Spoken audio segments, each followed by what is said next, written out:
Welcome back everyone, it's been a little while since the last video, but we're back now. We've got another video from my What If series, where I take something from my favourite TV, film or game, make something from it with a FromSoftware twist. So, if I were to ask you, name your top 10 animes right now, and Demon Slayer wasn't on that list, you're either a liar, a conman, or both. Now, I remember watching the Mugen Train arc whilst on a plane and just uncontrollably sobbing next to my girlfriend. That was kind of a tricky one to explain to her, but that alone is some of the best anime I've seen to date. So anyway, after seeing the demon blood art on the train, it gave me major Kaled cursed rot vibes, so that got me thinking, what if Malenia, the goddess of rot, took over the Mugen Train? Stop embarrassing us! So, to begin, I'll start by mapping out on this wooden base the general overall shape of the diorama. I kind of want this nice curvature of the tracks in the centre, and then towards the back we'll have this kind of nice cascading hillside leading down to the tracks and then down to a cute little riverbed or low tide at the front here. Then I'll have the train sitting central on the track, but I want it kind of up in the air as if it's just being derailed. So that's the overall plan. After I have the base cut to size, I'll begin by building it out with some foam. I'm running very low on good XPS foam, so I've resorted to small blocks of polystyrene, which is not ideal, but it'll do a job. So I have all these little blocks cut out, and I'll just start shoving them onto the base and getting them glued up so I get enough of a rough shape to work with and cut to size. To cut the hilly shape into it, I'll just grab my little hot wire cutter and I'll get these straight edges taken down to some not so straight edges. Then with a dodgy looking rocky landscape, I'll get the magic milkshake slopped over, which is some Mod Podge mixed with some black paint. The black paint to base it and the Mod Podge to seal and protect the foam from any further painting. Next up, I have to make a little raised bed where my tracks are going to sit. I could have done this with more foam, but for whatever reason at the time, I decided to use some clay. And with the clay, I'll just start slapping it onto the base to make a very rough curved track that's raised up enough from the ground so that the tracks can sit nice and flush across it. Then we need to make some rocks, so with some plaster of Paris and some high quality H2O, And that's what I call high quality H2O. I can stir it up and start making some crafter's ice cream. Then into my rock mould it goes, and we'll leave it to set for a few hours before sticking them into my foam. So while these rocks set, I'm going to go on a little foraging adventure with Nula to go gather some sticks and some dirt for our trees and ground.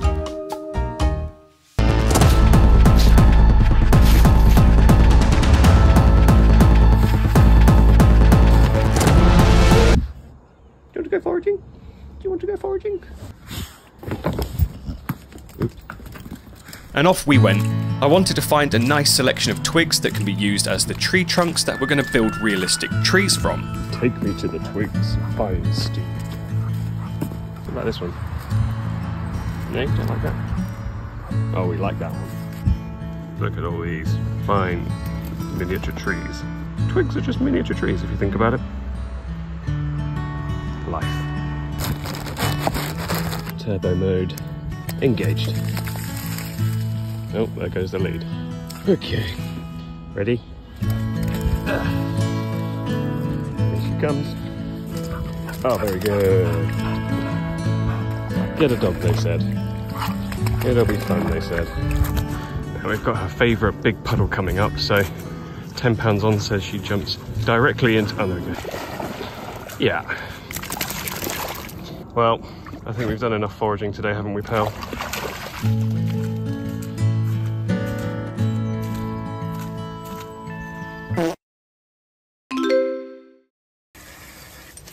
Now the foraging adventure is done. We need to dry out the twigs and the dirt as the dog dries off. And we'll pop it into the oven and leave it to bake for a bit so that we get some nice, dry and safe to use nature. While we wait, we'll just do some foraging around the farm.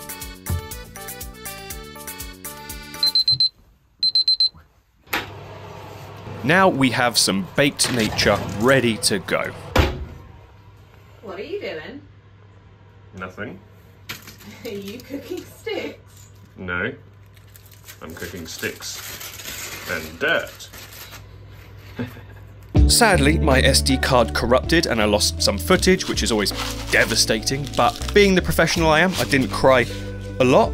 I just, roll with the punches. But from that missing footage, you can see that I took the plaster rocks out of the mould and just shoved them into the hillside here, so not too much missed. Then I can just glue up the ground everywhere and start sprinkling on our baked dirt.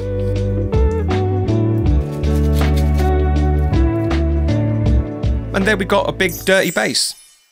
I'll give this dirty boy a good spritz of isopropyl alcohol, followed up with a decent squirting of PVA. The alcohol helps the PVA settle into all of the rocks, locking them all in place. Then, when it's dried, I'll give it another spritzing of some thinned out PVA glue, and start sprinkling on some flocking, starting off with this yellowier powder for our more dead and dried out gribblies. On top of that, I'll start building up some different green tones and burnt green tone to give us a bit of natural variation. Here I've got a little bag of lichen, which I'll use as sort of riverbed weeds, so just get them glued down into this little section at the bottom where the water's going to go. With our nature bits all done, I'll glue up our little raised track bed here and start laying down some dark coal looking flock around the sides, and then just start building up some ballast to lay the actual track bed down. And there's the basic coverage done. I'll give it a quick IPA spritz and a PVA squirt on top to lock all the lovely stuff in. Next on my landscape list is to paint the plaster rocks. So I'll start with some lighter ochre tones, then a wash of dark umber tones before tying all of it together with some much thinner black wash. And there we have it, a lovely natural hillside. Now for our trees.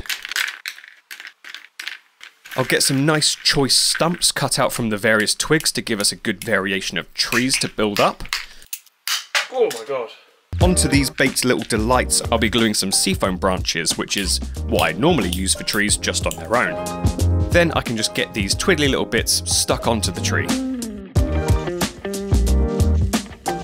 And there we have a basic tree shape. I am no tree. And I did that 8 times. Next up, you've got to blast the prepubescent furniture with some brown paint. I've kept the paint quite thin so as not to overdo the already very natural look of the tree, but just to make sure we get the seafoam colours brought more in line with the natural colour of the bark.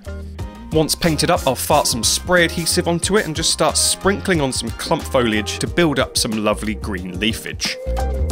And then from that, you get a very tree-looking tree. Tree? And I did that 3 times, and then a further 5 times, for 8 lovely little trees. To get them stuck in and secured tightly onto the base, I shoved my tiny little drill into the base and used the handle of a small paintbrush to make a hole big enough for the trees to slip into. Shove a bit of hot glue down the hole and the trees can get stuck in. Then I'll pop some leftover twigs down between the trees to be a couple of logs. And there's our nature done. Time to start laying down some tracks.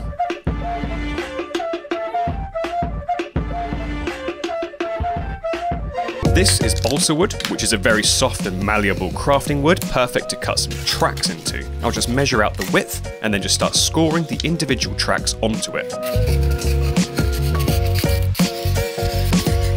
From there, I'll cut some weathering and imperfections into the wood so they're not so clean looking. I then messed up by chucking on a thin acrylic wash onto the wood, which just kind of ruined it and made it soft and clumpy, and from there I was just fighting a losing battle to try bring back the wood look, and realistically ended up making it look a bit So I cut out a new piece and instead slapped a thin oil wash onto it to give us a darker, richer wood colour, which immediately looked much better. So I can just repeat what I did before on the nicer wood, get our tracks cut out from it, and then glue down onto the ballast track bed. The ballast is a little bit too bright and clean for my liking, so I'm just going to grime it all up a bit and bring the tones down with a good dose of Agrax Earthshade. Now time for the rails. I have some thin strips of XPS foam cut to shape in these nice long fingers. So I'll pop down a couple tiny blobs of glue onto the tracks and lay the rails down on top. I can use some little pins to shove in, which will keep the tracks down in place and stop them rising up as the glue sets. Then for an added little detail, I'll just glue on some little bolt brackets to the inside of the rails.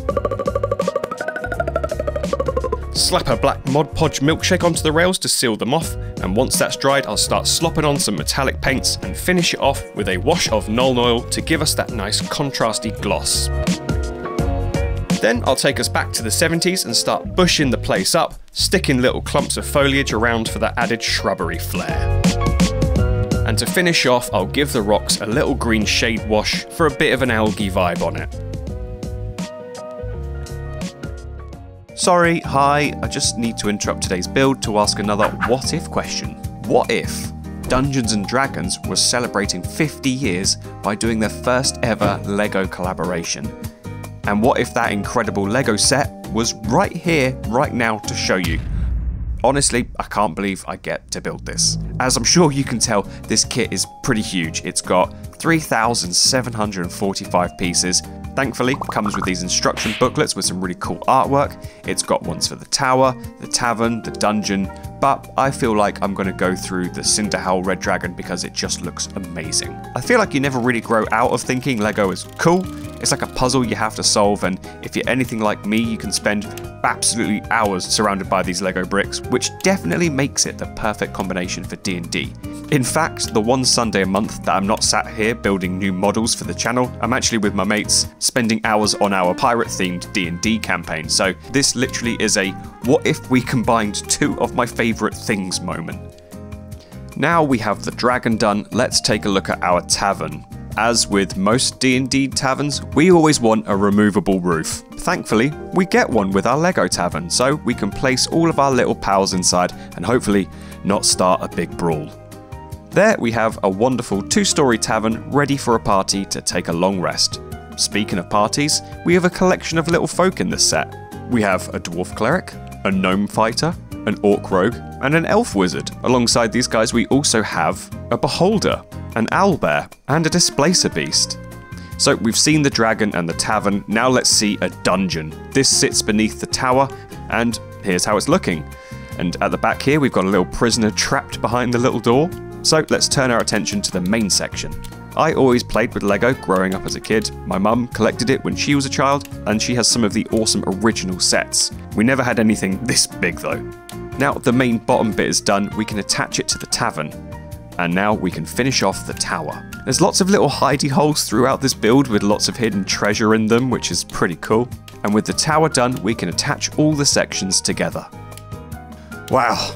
The finished build is just amazing. I can't believe there is just so much here. It really captures the magic of D&D, and it's an amazing way for them to celebrate 50 years. So if you are a D&D lover, then this is a must-have. Or if you have a D&D lover in your life, this kit would be an amazing gift. I've really enjoyed building it, and I think the finished product is beautiful. If you want to get your hands on it, the LEGO Ideas Dungeons & Dragons Red Dragon's Tale Set is available to buy in LEGO stores or at lego.com. Click the link in the description below to take a look. And thank you to the LEGO Group for sponsoring this section of today's video. Now, back to the Mugen Train. Now, I know very little about trains as a whole. What the hell is this creature? And I had to do a lot of digging to find the right train and carriages that make up the Mugen Train. It's a train. You've never seen one? Punch out! And after a little bit of researching, I found out that the Mugen Train is actually a 20th century Class 8620 steam locomotive. And amazingly, I actually found one single pre-designed STL of this locomotive on CG Trader, designed by Yassine Rahman King. For the carriages, the closest that I could find that was similar enough to the Mugen Train carriages were these 19th century French first-class carriages. And they aren't an exact match, but they'll do a job. Now, the carriages came in lots and lots and lots of tiny pieces that needed to be built and put together, so rather than doing that after printing them, I decided to hop into Blender and fully build them out before I printed them. And there is a lovely little 20th century Japanese carriage disguised as a 19th century French first-class carriage. I just pray the train community doesn't come for me on this. Now, the characters I'm going with on this build will be a 2v2 team deathmatch of Malenia and Let Me Solo Her versus Tanjiro and Inosuke. So this is how I envision the derailing train to look once I have everything printed and put together. In the middle of this, I just learned what a tender on the train was and realised I hadn't got one, so I found one online, built it onto a chassis, and made sure that that was printed off with the locomotive and the carriages. So the first batch of printing is complete, and that was for the carriage, and here it is. The roof did rip a little bit mid-print, but that's okay, we just call that free wear and tear. So we have one carriage, but we need two. Lovely. 2 carriages with 2 big rips in the roofs. At least it's consistent. The next print that came out was the little tender, and that came out pretty nice, but the main piece of the locomotive puzzle is the steam engine. Now, sadly, the 3D model that I found wasn't designed or optimized for 3D printing, and I had exhausted the extent of my 3D knowledge trying to fix it and get it optimized for printing. But that failed. Again, and again, and again, and again, and again. And I was ready to throw in the towel and just abandon this project. I'd already come so far, and I was at a loss. That was until my saviour arrived. Realstone. My modelling guardian angel swept in, fixed the train in one single evening, so now we have, drum roll please, the Mugen Train. And it looks awesome. There is so much great detail on this model, and I am genuinely so thrilled we were able to print it. There is a little rip on the roof here, but honestly, that's not going to be a problem for us. We can work with this. Just as a side note, thank you so much again to Realstone for saving this project. So for the love of God, if you want some amazing SDLs to print for yourself, please go check out and support Realstone on their Patreon. Their link is in the description. So here we have the full Mugen Train ready to start painting. And we'll start by priming each piece black. And I'll do a first base coat of a gunmetal all over it. And now we have ourselves a nice big shiny train. And I'll follow suit and do the same to the tender, and then once again for the carriages. I can begin brightening up this metal tone by spraying over some brighter silver tones to the upper areas of the train, and finishing this bit off by dry brushing on some even brighter and shimmery, shiny silver tones to really brighten everything up. Over all this shininess, I'll spray a few thin layers of black contrast paint. The idea of this is that it will hopefully retain some of the shiny metallic look underneath, but with more of a black tone. And the same goes for the tender, but we'll go with a reddy wood tone for the carriages. Then I just need to go over all the little details with iron and silver and gold metallic tones just to get it all finished off.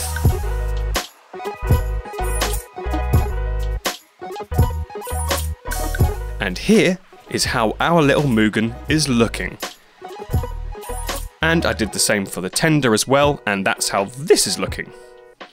But for the carriages, I'm just going to detail in all the little bits with some iron and silver tones. I'll brighten up the red wood tones with some lighter reddy tones and just dry brush them onto the centre of each panel. To finish off, the interior gets a whole wooden makeover with some different browns and washes to tie everything together. And that's how the carriage is looking. So I think we can pop our train to one side for now, and we can get a little bit of water put into our riverbed. I'm going to use up my little last bits of clear epoxy resin. And for a little bit of tinting of turquoise, I'll drop in one little dab of blue and green epoxy dye into the mix and stir it for a good couple of minutes, until everything has been properly mixed together. I have a couple sheets of perspex stuck to the side of my base to keep the resin in place, and I'll just start pouring my whole water mixture into the bed. Then we leave that to cure for a day, and we'll come back when it's set.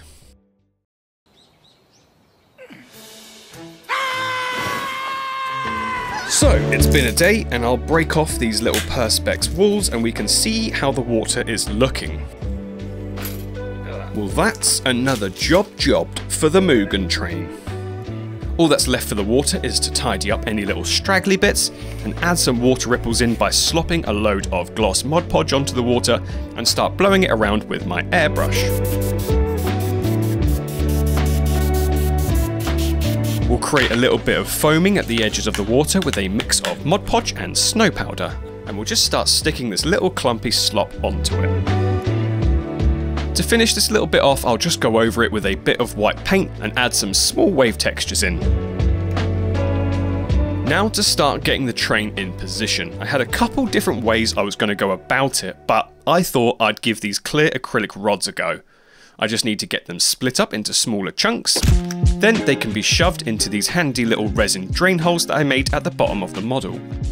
This might work, but I don't hold out a lot of hope, but who needs hope when you have hot glue?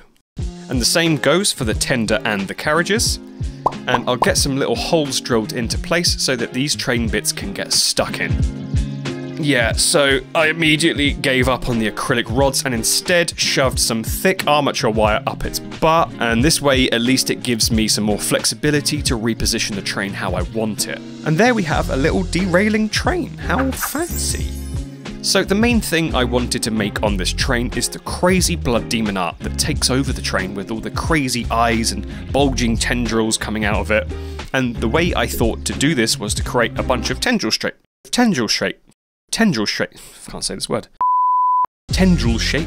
and the way I thought to do this was to create a bunch of tendril shapes from differing thicknesses of armature wire and spread them out across the train, emanating from the cabin of the engine and from the tender.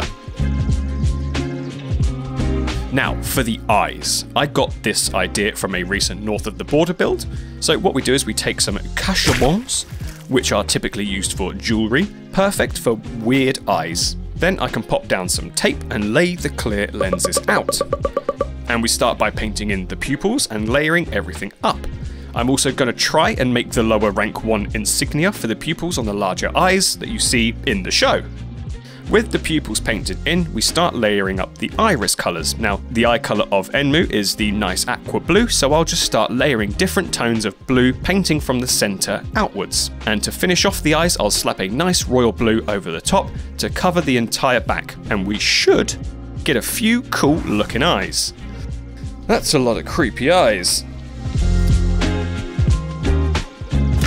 It's clay time. Here we have a big slab of clay feta cheese, and we'll break a little bit off, and this is what we're going to use to build out our lumpy blood demon art onto the train. So I'll roll a little doodle noodle out, and this is what's going to go over the armature wire to make the tendrils. It's then just a case of building up lots of little noodles all over the wires to start building it out and give us that nice thick lumpy goodness. And then we can start laying the eyes down onto the little clumps of clay. A couple little noodles can go around the eye to create creepy eyelids, which can then be blended back into the clump behind. Then we'll just do that for all the remaining eyes that we have.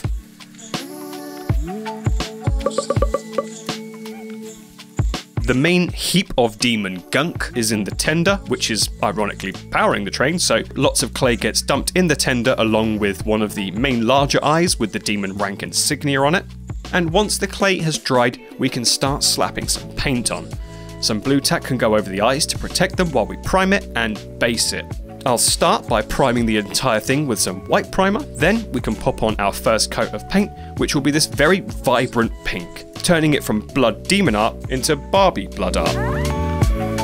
With the blue tack off, I can just give a quick little tidy up with the pink base coat to any missing bits. So let's take this from Barbie Lands Between and into more of the Caelid Wilds. This place is really great.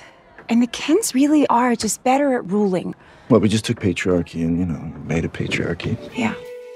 By slapping down a red wash all over the pink, we'll bring the vibrancy down and give us some more gross bloody shadows. Once the wash has brought our vibrancy down, we can start adding in some layers of progressively brighter pink and fleshy tones onto the edges and raised areas to give us a bit more contrast between the brightest brights and the darkest darks. Then to finish off, we're going to blood it up. Quick little tip for you that I learned very early on: if you've ever painted something that you have no idea if it looks good or not, just chuck a whole load of blood over it. It's gonna make anything look pretty cool. So to top off our blood job here, we're just gonna do a sloppy top of uhu. This stuff is very sticky and tacky and dries very quickly, which means you can spread it over things to create a horrid, slimy saliva-like texture to it. So I'll create lots of sticky demon goo all over the train. That was the weirdest paragraph I've ever read out loud. And And that's how our Blood Demon art train is looking. Now it's time to paint our main characters. We have the main gal, Malenia, who's generating the Blood Demon art, so we'll get her primed black, then a zenithal highlight job on top. And now for her final form. So I've already painted this Malenia model in an older video on the channel on a much larger scale, so I won't waste everyone's time going into painting her, as I'm just going to follow the same steps as my previous video. So if you want to see this model of Malenia get painted, check out the video I've got on screen now. Now for her partner in crime, Let Me Solo Her, I approached Realstone many weeks ago, pitching my idea of the Mugen Train build to them, and asked them if they would be interested in doing another pose of Let Me Solo Her. They'd already done an Anakin pose for my Star Wars build, and were totally on board with doing an Inosuke jumping pose for our little naked pothead. And here he is. How awesome does this look? So let's get the little naked lunatic primed black, and a zenithal highlight job, and we'll get him painted. Again, I can't thank Realstone enough for the amount of help they've given me on this project, so here is your second call to go support them. Same as Malenia, I painted this dude twice already on the channel, so if you want a detailed run through of me painting him, check out the video on screen. Now, I can only apologise for what I'm about to put you guys through, but because Let Me Solo Her is jumping, I need a way to have him airborne, so that means inserting a wire into him. What? And there's only one place a wire can go. Nani? So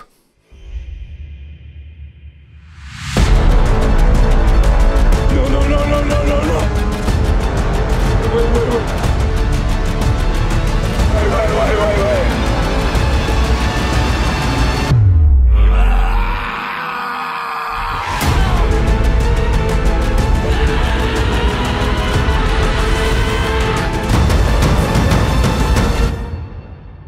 I'm sorry you had to see that, but hey, he's got a handy little wire hole now. So you can take the positives where you can. Here I have some tiny wire which can fit perfectly up his support hole. The trauma wasn't for nothing, he can now fly. I think it's time we move on and paint the other two, starting with Big Billy Boar Boy Inosuke, and start by basing his torso with a thin layer of Caucasian contrast paint. Keeping this thin means we'll retain our nice shading job underneath. Pop some browns onto the fur around his waistline, and we'll get some blues onto his big MC Hammer parachute pants. For the boar head, I'll pop some light greyish brown tones, then some steel metallic paint onto his two katanas. I'll add a darker wash to the boar head and to the waist fur to add some darker contrast into the texture and recesses. And we'll start building up the skin tones, starting at our darkest pinky flesh tone in the shadow regions of the body, and adding progressively lighter and lighter thin layers of flesh tones until we build ourselves up to a nice strong gradient.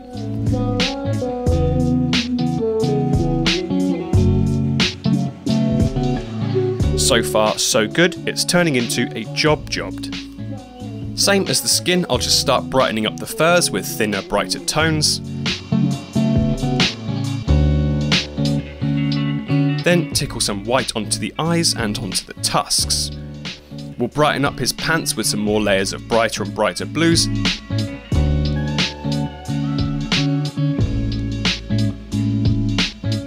And we'll use the same blue tones to drop in some irises onto his eyes, followed by a little black dot for the pupils. Then we'll finish it off by painting in some brown sandals, and there we have ourselves a happy little Inosuke.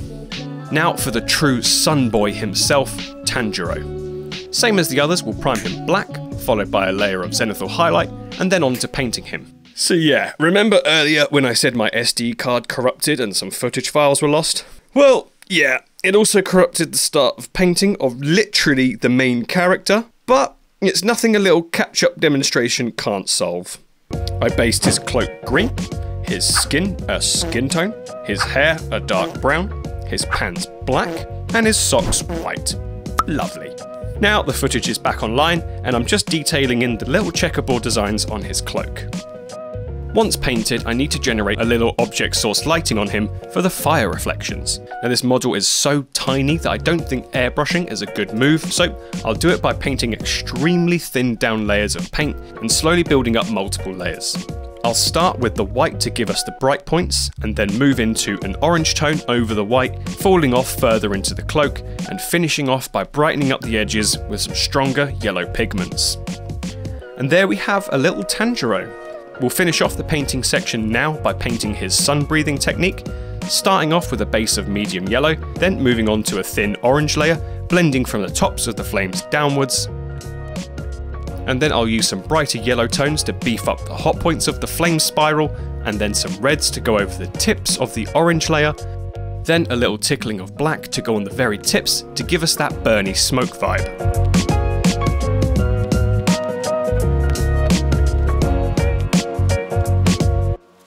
And there's a little flame spiral that's pretty cool. I have a couple of other little characters to go in too. We have a little baby pot boy with a missing arm. Oh, he's got an arm off! Get him! Also a little squad of Albinorics. And here are the little fellas painted up and ready to join the chaos. So let's get them all shoved into place on the train. Before Tanjiro goes in, I just need to make a little OSL pocket on the train for his fire reflections. Starting with a blasting of white, topped with a blasting of bright orange, back again with a centre of white, and finishing off with a blasting of yellow. Then Tanjiro can get stuck on the top, and Let Me Solo Her can have his little butt wire shoved into the cliff so he can be up in the air ready to land an attack on Inosuke. Sorry, pothead.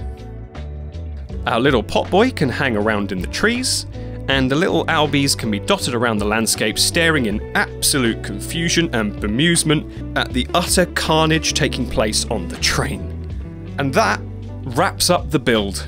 But before we move on to the final result, I want to mention something quite important to me and the channel.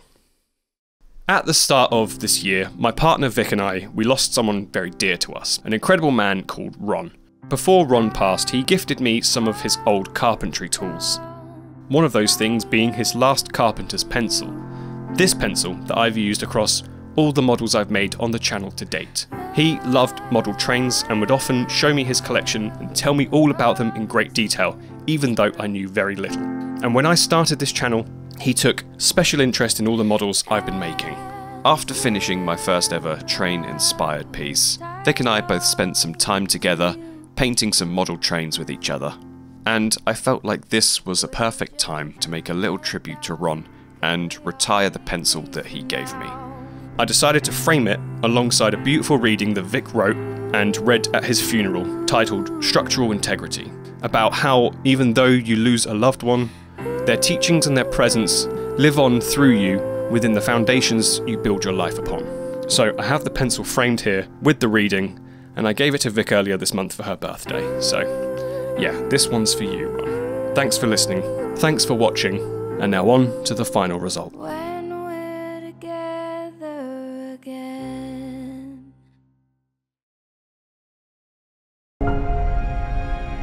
Come here, lad. Let us speak one last time. If you are feeling disheartened, that you are somehow not enough, hold your head high. Dry your eyes and look ahead. You may feel like digging your heels in, but the flow of time waits for no one. It won't patiently stand by as you grieve. Set your heart ablaze. Don't feel bad that I'm going to die. As a Hashira, it's natural I'd protect you all. The young buds must be allowed to bloom. Many other Hashira would have done the same as I. You must continue to grow.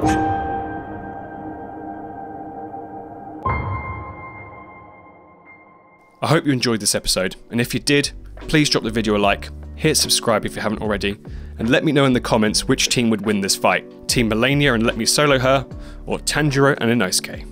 Thank you again to the LEGO Group for sponsoring a portion of today's video. Don't forget that you can buy the LEGO Ideas Dungeons & Dragons Red Dragon's Tale in LEGO stores or at lego.com, the link is in the description. And thank you to my lovely patrons who continuously support the channel. You are the little building blocks from which I can build this channel upon. And while we're here, check out some artwork on screen sent in by my patrons. If you want to have any of your artwork featured on one of these videos, head on over to my Patreon, the link is in the description. And until next time, take care and don't you dare go hollow.